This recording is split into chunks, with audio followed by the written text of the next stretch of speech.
ಬೆಳಗಾವಿಯ ಪಟಗುಂದಿ ಗ್ರಾಮದಲ್ಲಿ ನೆರೆ ನರಕವನ್ನೇ ತೋರಿಸ್ತಾ ಇದೆ. ರಾತ್ರಿ ಕಳೆದು ಬೆಳಗಾಗುವಷ್ಟರಲ್ಲಿ 150 ಮನೆಗಳು ಜಲಾವೃತವಾಗಿದ್ದಾವೆ. ಬೆಳಗಾವಿಯ ಪಟಗುಂದಿ ಗ್ರಾಮದಲ್ಲಿ ಕಂಡು ಬರ್ತಾ ಇರುವಂತಹ ದೃಶ್ಯಾವಳಿಗಳಿದು. ಮನೆ ಬಿಟ್ಟು ಕಾಳಜಿ ಕೇಂದ್ರಕ್ಕೆ ಶಿಫ್ಟ್ ಆದ ಗ್ರಾಮಸ್ಥರು. ಮೂಡಲಗಿ ತಾಲೂಕಿನ ಪಟಗುಂದಿ ಗ್ರಾಮ. ಮನೆಗೆ ನುಗ್ಗಿದ ನೀರು, ಬೆಡ್ ಮೂಲಕ ಹೊರಬಂದ ವ್ಯಕ್ತಿ. ಪಟಗುಂದಿ ಗ್ರಾಮದಿಂದ ಕಂಡು ಬರ್ತಾ ಇರುವಂತಹ ದೃಶ್ಯಾವಳಿಗಳಿದು. ಬೆಳಗಾವಿಯ ಪಟಗುಂದಿ ಗ್ರಾಮದಲ್ಲಿ ನೆರೆ ನರಕವನ್ನೇ ತೋರಿಸ್ತಾ ಇದೆ. ರಾತ್ರಿ ಕಳೆದು ಬೆಳಗಾಗುವಷ್ಟರಲ್ಲಿ 150 ಮನೆಗಳು ಜಲಾವೃತವಾಗಿದ್ದಾವೆ. ಗಮನಿಸ್ತಾ ಇದೀವಲ್ಲ, ಬೆಡ್ ಮೇಲೆ ಕೂತ್ಕೊಂಡು ಒಬ್ಬ ವ್ಯಕ್ತಿ ಮನೆಯಿಂದ ಹೊರಗಡೆ ಬರ್ತಾ ಇರುವಂತದ್ದು. 150ಕ್ಕೂ ಹೆಚ್ಚು ಮನೆಗಳು ಇಲ್ಲಿ ಜಲಾವೃತವಾಗಿದ್ದಾವೆ. ಜನಜೀವನ ಅಸ್ತವ್ಯಸ್ತವಾಗಿದೆ. ಸಾಕಷ್ಟು ಜನರನ್ನ ಈಗಾಗಲೇ ಕಾಳಜಿ ಕೇಂದ್ರಗಳಿಗೆ ಶಿಫ್ಟ್ ಮಾಡಲಾಗಿದೆ. ಮನೆಯಲ್ಲಿದ್ದಂತಹ ವಸ್ತುಗಳೆಲ್ಲವೂ ಕೂಡ ನೀರಿಗೆ ಆಹುತಿಯಾಗಿರುವಂಥದ್ದು. ಅಗತ್ಯ ವಸ್ತುಗಳೆಲ್ಲವೂ ಕೂಡ ನೀರಿಗೆ ಆಹುತಿಯಾಗಿದ್ದಾವೆ. ಮೂಡಲಗಿ ತಾಲೂಕಿನ ಪಟಗುಂದಿ ಗ್ರಾಮ, ಇಲ್ಲಿ ಮನೆಗಳಿಗೆ ನೀರು ನುಗ್ಗಿದೆ.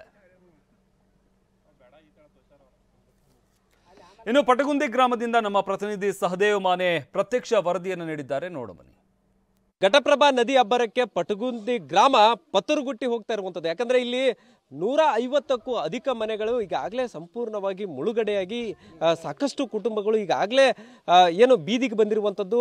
ಅನೇಕ ಕುಟುಂಬಗಳು ಕಾಳಜಿ ಕೇಂದ್ರದಲ್ಲಿ ವಾಸ್ತವ್ಯ ಹೂಡಿದ್ರೆ, ಇನ್ನೂ ಕೆಲವೊಂದಿಷ್ಟು ಜನ ಸಂಬಂಧಿಕರ ಮನೆಗೆ ಹೋಗಿ ಅಲ್ಲಿ ಆಶ್ರಯ ಪಡೆದುಕೊಂಡಿರುವಂಥದ್ದು. ಆದರೆ ಈ ಒಂದು ಗ್ರಾಮದ ಜನರು ಸದ್ಯ ಪ್ರತಿ ವರ್ಷ ಇಂಥದ್ದೇ ಸ್ಥಿತಿಯನ್ನು ಅನುಭವಿಸ್ತಾ ಇರುವಂಥದ್ದು. ನಾನೀಗ ಈ ಒಂದು ಪಟಗುಂದಿ ಗ್ರಾಮದಲ್ಲಿ ಯಾವ ರೀತಿಯಾಗಿ ಮನೆಗಳು ಮುಳುಗಡೆಯಾಗಿದ್ದಾವೆ, ಅದರ ಜೊತೆಗೆ ದೇವಸ್ಥಾನಗಳು, ಅದರ ಜೊತೆಗೆ ಚರ್ಚ್ ಕೂಡ ಇಲ್ಲಿ ಸಂಪೂರ್ಣವಾಗಿ ಮುಳುಗಡೆ ಆಗಿರುವಂಥದ್ದನ್ನು ಕೂಡ ನೀವೀಗ ದೃಶ್ಯಾವಳಿಗಳಲ್ಲಿ ನೋಡ್ಬೋದಾಗಿದೆ. ಸೊ ಸದ್ಯ ಇಲ್ಲಿ ಒಂದು ಕಡೆ ದೇವಸ್ಥಾನ, ಮಸೀದಿ, ಚರ್ಚು, ಅದರ ಜೊತೆಗೆ ಸಾಕಷ್ಟು ಮನೆಗಳು ಕೂಡ ಈಗಾಗಲೇ ಕಂಪ್ಲೀಟ್ ಆಗಿ ಜಲಾವೃತಗೊಂಡಿರುವಂಥದ್ದನ್ನು ನೋಡಬಹುದಾಗಿದೆ. ಇಲ್ಲಿಂದ ಸುಮಾರು 1 ಕಿಲೋಮೀಟರ್, ಅರ್ಧ ಕಿಲೋಮೀಟರ್ವರೆಗೂ ಕೂಡ ನೀರು ಹೊರಗೆ ಬರ್ತಾ ಇರುವಂಥದ್ದು, ಗ್ರಾಮಕ್ಕೆ ನುಗ್ಗಿರುವಂಥದ್ದನ್ನು ಕೂಡ ಗಮನಿಸಬಹುದಾಗಿದೆ. ಎಷ್ಟು ರಭಸವಾಗಿ ಒಂದು ಕಡೆ ನದಿ ಹರಿದು ಹೋಗ್ತಾ ಇದೆ. ಅದರ ಜೊತೆಗೆ ಗ್ರಾಮವನ್ನೇ ತನ್ನ ಒಡಲಿಗೆ ಹಾಕ್ಕೊಳ್ತಾ ಇರುವಂಥದ್ದನ್ನು ಕೂಡ ಗಮನಿಸಬಹುದಾಗಿದೆ. ಈ ಒಂದು ಗ್ರಾಮದಲ್ಲಿ ಒಂದು ಕಡೆ ಗ್ರಾಮದಲ್ಲೇ ಸಾಕಷ್ಟು ಕುಟುಂಬಗಳು ವಾಸ ಮಾಡ್ತಾ ಇದ್ರೆ, ಇನ್ನೂ ಕೆಲವೊಂದಿಷ್ಟು ಕುಟುಂಬಗಳು ತಮ್ಮ ಜಮೀನಿನಲ್ಲಿ ಮನೆಗಳನ್ನು ಕಟ್ಕೊಂಡು ಅಲ್ಲಿ ವಾಸ ಮಾಡ್ತಾ ಇದ್ರು. ಅವು ಕೂಡ ಈಗಾಗಲೇ ಮುಳುಗಡೆ ಆಗಿರುವಂಥದ್ದು. ಸೊ ನಮ್ಮ ಜೊತೆಗೆ ಇಲ್ಲಿರುವಂತಹ ಸ್ಥಳೀಯ ಮಹಿಳೆಯರಿದ್ದಾರೆ, ಅವ್ರನ್ನ ಮಾತಾಡ್ತೀನಿ. ಅಮ್ಮ, ಈಗ ಇಷ್ಟು ವರ್ಷದಾಗ ಎಷ್ಟು ಸರಿ ಪ್ರವಾಹ ನೋಡಿದ್ರಿ? ಈ ವರ್ಷ ಹೆಂಗೈತಿ ಪ್ರವಾಹದ ಪರಿಸ್ಥಿತಿ? ಈ ವರ್ಷ ನಮಗೆ ಭಾಳ ಪರಿಸ್ಥಿತಿ. ವರ್ಷ ಹಿಂಗಾದ್ರೆ ನಾವು ಎಲ್ಲಿ ಹೋಗ್ಬೇಕ್ರಿ? ಹುಡುಗರನ್ನ ಕಟ್ಕೊಂಡ, ದನಕಾರ ಕಟ್ಕೊಂಡ ನಾವು ಹೆಂಗೆ ಹೋಗುಣ್ರಿ? ಬಡವ್ರ ಈಗ ಏನು ಮಾಡ್ಬೇಕ್ರಿ? ಬೆಳೆನೂ ಹೋದವ್ರಿ, ಎಲ್ಲ ಮನೆಗಳು ಬಿದ್ದಾವು. ನಮ್ಗೆ ಏನು ಮಾಡ್ತೀರಿ ಮಾಡ್ರಿ ನೀವು?